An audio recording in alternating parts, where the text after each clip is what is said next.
Bom dia a todos. O tema do webinar de hoje é sobre a obrigação legal da impressão do código QR nas faturas. O objetivo desta medida por parte do Governo, como é noticiado e também em alguns meios de comunicação é dito, é para a diminuição da fraude fiscal.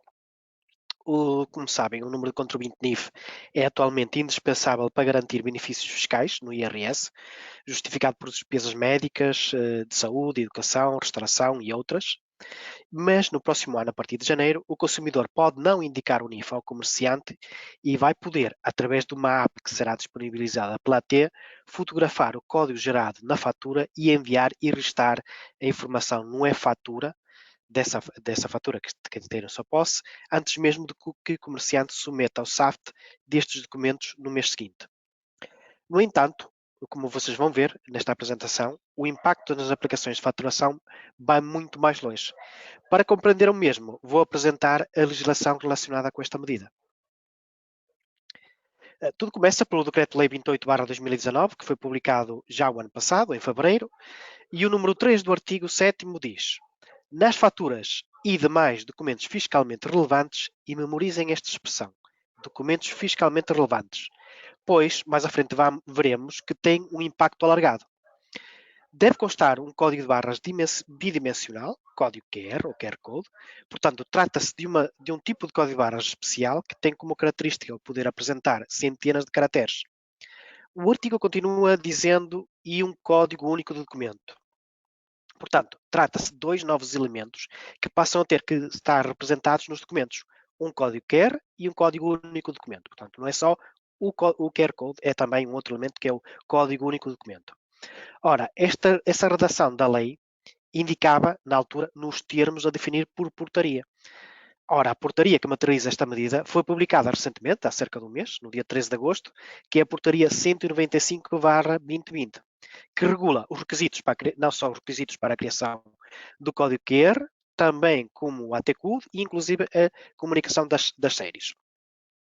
Entretanto, depois dessa portaria, também a AT disponibilizou no seu portal um documento técnico de como é que o código QR tem que ser construído.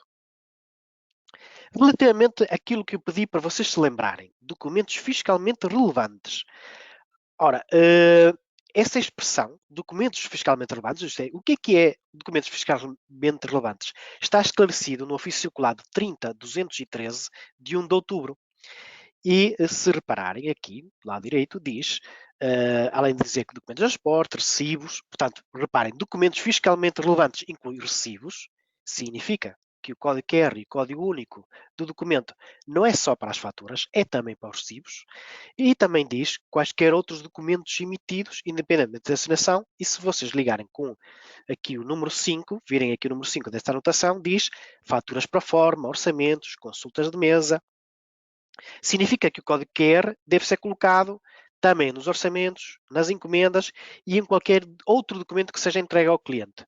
Portanto, esses documentos todos passam a ter que ter um código QR e ter que ter também o AT-Code, ou o Código Único do Documento. Isto tem outro impacto, que é a assinatura de outros documentos. Como é do vosso conhecimento, um documento, uma vez assinado, não pode ser mais alterado, só pode ser anulado. Portanto, isto também terá impacto nos processos do próprio cliente. A portaria 195/2020, que regulamenta o QR Code, em conjunto com o despacho 8632/2014, que, como sabem, é o último despacho com as regras de certificação de software, que está conjugado com o ofício circulado número 30.213, torna claro que os documentos que até hoje não assinados pelo software SaaS passam a ter que ser assinados.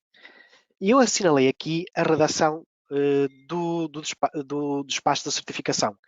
Se lermos o 1.1, logo no início, diz: os programas informáticos de faturação devem assinar quaisquer documentos emitidos com eficácia externa, e aqui é claro que os recibos não é para assinar, porque diz com exceção dos recibos, nos termos do 6º, 7º da portaria 363 de 2010, 23 de junho. E depois continua com as faturas que têm que ser assinadas, as guias de transporte, e depois vem a tal expressão: quaisquer outros documentos, independentemente da sua designação, suscetíveis de apresentar ao cliente.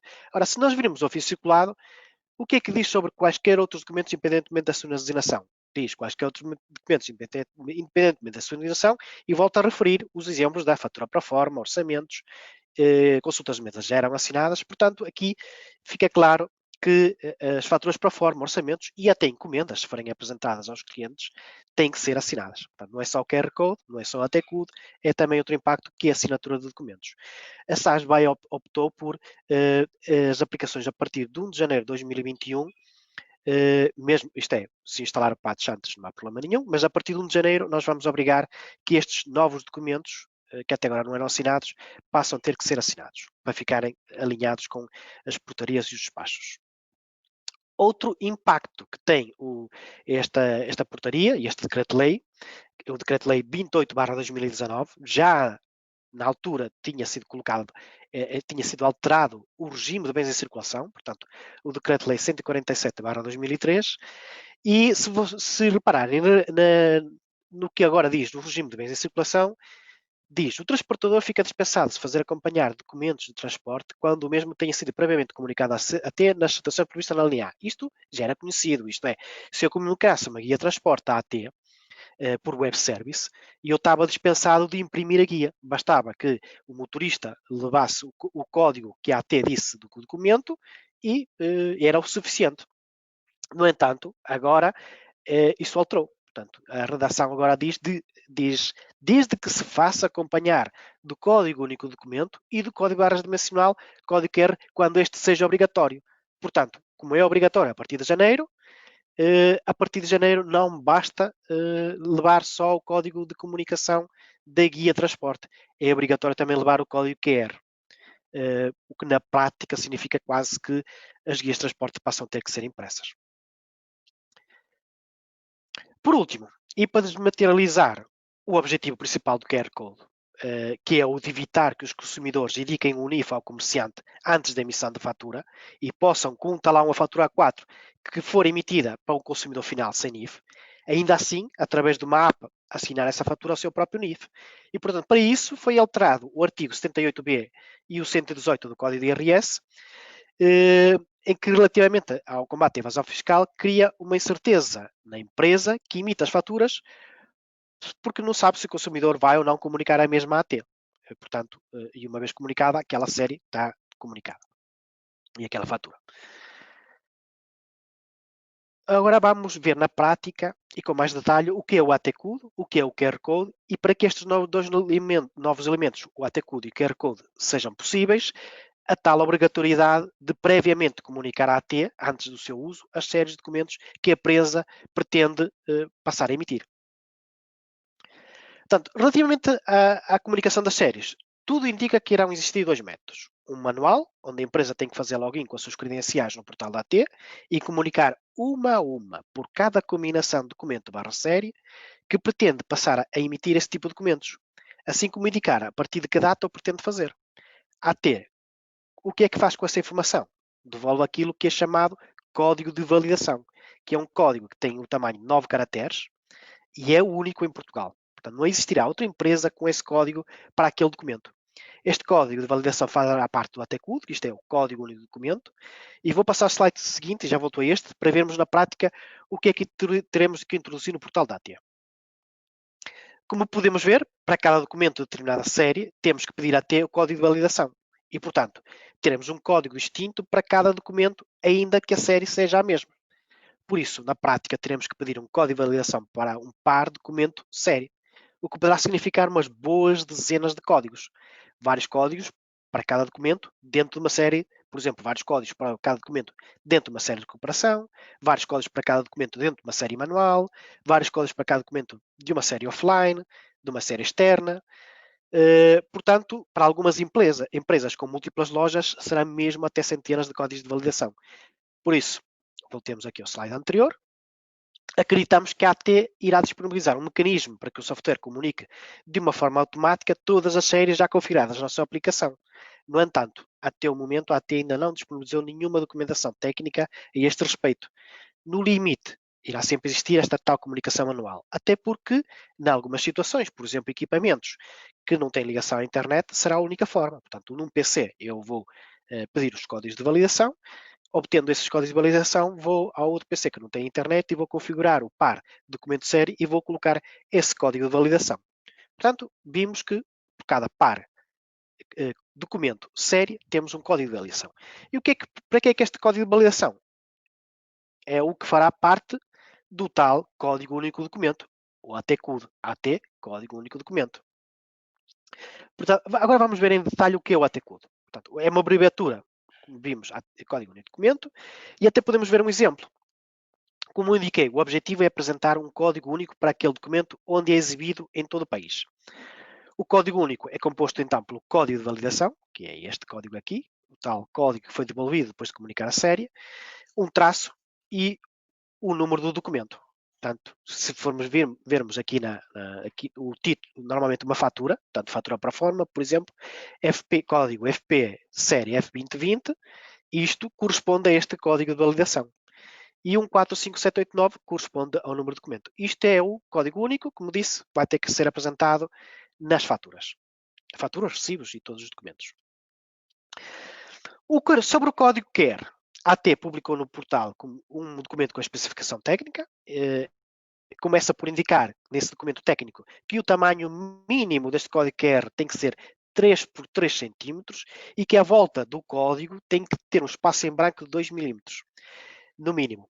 A informação que está dentro do código é a informação necessária para que o consumidor final transmita com a app a informação relevante para registrar este documento na fatura.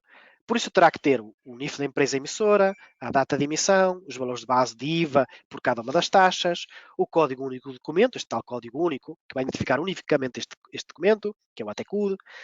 E aqui na imagem que destaquei a verde, até coloquei onde é que estará o AT-CUD, que no próprio documento técnico indica que o AT-CUD tem que estar sempre imediatamente acima do código QR. Cada campo que está dentro que é representado neste código QR é representado por uma letra. Portanto, cada campo, o emissor, o destinatário, o país. E se virmos aqui embaixo, por exemplo, o A corresponde ao emitente, o G, a identificação do documento, o I1, o espaço fiscal. E, portanto, significa que a informação que é para codificar dentro do código QR é significativa. Portanto, este código QR terá lá dentro de 100 a 600 caracteres. Já agora, como viram isto em muitos pontinhos, as impressoras terão que ter qualidade suficiente para imprimir este código QR. E devo salientar que a portaria 195/2020 deixa clara que é a responsabilidade da empresa emissora da fatura, portanto do cliente, garantir que o código QR é lido. Não é só o software de faturação que tem que garantir que o código QR é impresso, mas é também a própria empresa que tem que garantir que tem equipamento com qualidade para que este código QR seja lido pelo consumidor. Outro impacto também, como eu disse no início da minha apresentação, o impacto não é só o código QR, já vimos que é a assinatura dos documentos, o código único, é também outro impacto, que é o SAFT. Porque a portaria 302/2016, que já falava sobre o SAFT, na altura dizia aqui o campo 442 das faturas, campo único documento AT-CUD. E dizia que este campo devia ser, é o código único documento, e o campo devia ser preenchido com 0 até a sua regulamentação. Ora, foi recentemente regulamentado, significa que o SAFT 1.04 é alterado. E, portanto, a partir de fevereiro, quando é exportado o SAFT para submeter ao portal das finanças, tem que ser um SAFT ajustado já com este novo elemento. Relativamente à entrada em vigor destas medidas todas, a portaria 195/2020 também deixa isso claro, define que as empresas têm o intervalo entre 1 de dezembro, 31 dias, para comunicar à AT os documentos e séries que pretendem usar a partir de 1 de janeiro, sendo que a AT permite que em 2021 se continuem a usar as séries que atualmente estão a ser usadas e continuam a ser usadas no próximo ano, e a partir de 1 de janeiro de 2021 todas as faturas emitidas terá que já constar o Código Único Documento, o AT-CUD, e o QR Code. E, portanto, e também o SAFT ser exportado para submeter à AT ou para a auditoria, terão que preencher o SAFT valor do AT-CUD por cada venda. Qual é o impacto nas aplicações?